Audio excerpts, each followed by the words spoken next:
আমাদের জীবন যখন শেষ পর্যায়ে চলে যায়, যখন আমরা বার্ধক্যে উপনীত হই, তখন আমাদের একটা মৃত্যুর চিন্তা আসে, পরকালের চিন্তা আসে।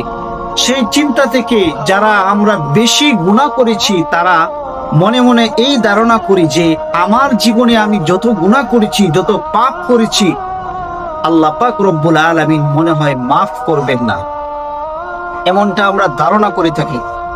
শুনেন, যদি আপনি বান্দার হক নষ্ট করে থাকেন, সেক্ষেত্রে বান্দার হক না মেটানো পর্যন্ত আপনি মাফ পাবেন না, আল্লাহ পাক রব্বুল আলামিন আপনাকে মাফ করবেন না।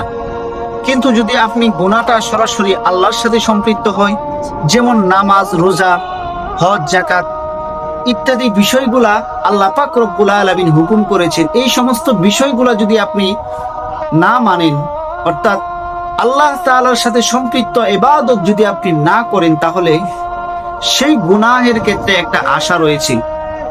যদি আপনি এমন গুনাহ করে থাকেন, তাহলে আল্লাহ পাক রব্বুল আলামিন আপনার ব্যাপারে কি বলছেন কোরআনের আয়াতের মধ্যে শুনুন।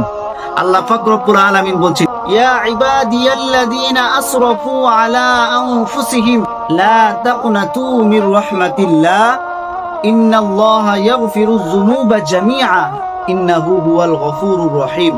এখানে আল্লাহ পাক রব্বুল আলামিন বলছে, হে আমার বান্দাগণ, যারা তোমরা নিজেদের নফসের উপর জুলুম করিয়াছো। জুলুম কেমন?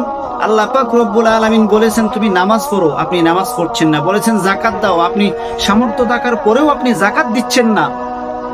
অর্থাৎ আল্লাহ পাক রব্বুল আলামিন যেই কাজগুলা করার কথা বলছেন ওই কাজগুলা করছেন না। সেই না করার কারণে আপনার দেহটা জান্নাতের জন্য প্রস্তুত হচ্ছে নাকি জাহান্নামের জন্য? জাহান্নামের জন্য। যদি আপনি নিজেকে জাহান্নামের দিকে নিয়ে যান, তাহলে তো আপনি নিজের উপর নিজে জুলুম করতেছেন। এমন সব বান্দাদেরকে আল্লাহ পাক রব্বুল আলামিন উদ্দেশ্য করে বলছেন, হে আমার বান্দাগণ, যারা তোমরা নিজেদের নফসের উপর জুলুম করিয়াছো, লা তাকুনাতু মির রাহমাতিল্লাহ, তারা যেন আমার রহমত হইতে নৈরাশ না হয়। কেন নৈরাশ হবে না? ইন্নাল্লাহা ইয়াগফিরুয যুনুবা জামিআ, নিশ্চয়ই আল্লাহ পাক রব্বুল আলামিন বান্দার সমস্ত গুনাহ মাফ করে দিতে পারেন। ইন্নাহু হুয়াল গফুরুর রহিম, কেননা তিনি অতীব ক্ষমাশীল, দয়ালু। আল্লাহ পাক রব্বুল আলামিন এখানে গুনাহগারদের জন্য বিশাল একটা সুযোগ দিয়েছেন। এই আয়াতের তাফসীরের মধ্যে উল্লেখ করা হয়েছে, তাফসীরে মাআরিফুল কোরআনের মধ্যে উল্লেখ করা হয়েছে, ইবনে আব্বাস রাদিয়াল্লাহু তাআলা আনহু থেকে বর্ণিত, একবার নবী করিম সাল্লাল্লাহু আলাইহি ওয়াসাল্লামের মজলিসে কতগুলা গুনাহগার বান্দা, যারা সারাটা জীবন ইসলামের বিরুদ্ধাচরণ করেছে, এই সমস্ত লোকগণ নবী করিম সাল্লাল্লাহু আলাইহি ওয়াসাল্লামের দরবারে এসে উপস্থিত হয়ে বলতেছেন, ইয়া রাসূলুল্লাহ, ইয়া হাবিবাল্লাহ, আমাদের জীবনে এমন কোন গুনাহ নাই, এমন কোন পাপ নাই যে আমরা করি নাই। আমরা সব ধরনের গুনাহ, সব ধরনের পাপ করেছি।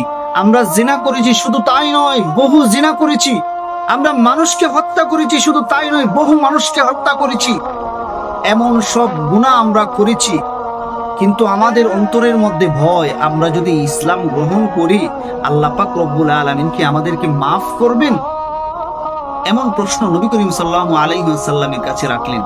নবী করিম সাল্লাল্লাহু আলাইহি ওয়াসাল্লামের উপরে এই আয়াত নাজিল হয়ে গেল, হে আমার বান্দাগণ, যারা তোমরা নিজেদের নফসের উপর জুলুম করিয়াছো, তারা আমার রহমত হইতে নৈরাশ হইও না।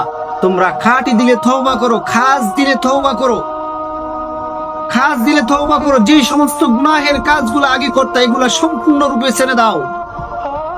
যদি আপনি ছাড়তে পারেন, তাহলে আপনার তওবা কবুল হবে।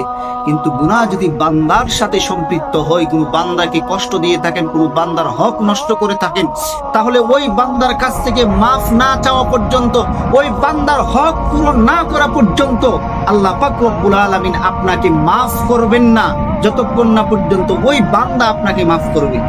সুতরাং বান্দার হক নষ্ট করার ক্ষেত্রে আমরা খুবই সতর্কতা অবলম্বন করব, যেন আমাদের মাধ্যমে অন্য কোনো মানুষের হক নষ্ট না হয়। সহিহ হাদিসের মধ্যে একটি ঘটনা আপনারা কম বেশি সবাই জানেন। একজন পাপিষ্ঠ ব্যক্তি, একজন দুইজন নয়, ৯৯ জন মানুষকে ৯৯ জন মানুষকে করেছে।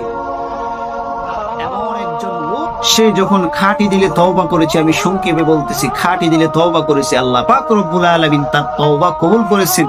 তার জীবনের সব গুনাহ খাতাগুলো আল্লাহ তাআলা মাফ করে দিয়েছেন। ও মুসলমান ইমানদার, এখনো সময় আছে, আসুন আমরা তওবা করি। তওবা করার কয়েকটি শর্ত রয়েছে।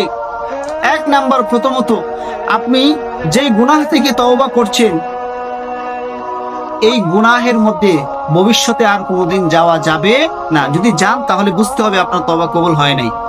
2 নাম্বার, যে গুনাহটা করেছেন কৃতকর্মের জন্য অনুতপ্ত হওয়া, লজ্জাবোধ করা। 3 নাম্বার, এমন দৃঢ় সংকল্প করা যে আমার দ্বারা ভবিষ্যতে জীবনে আর কোনোদিন এমন গুনাহ সংগঠিত হবে না, এমন দৃঢ় সংকল্প করা।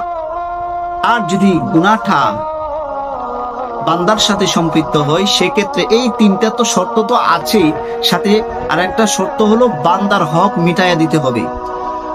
আর যদি কষ্ট দিয়ে থাকেন তার কাছ থেকে মাফ চেয়ে তার কাছ থেকে ক্ষমা নিতে হবে।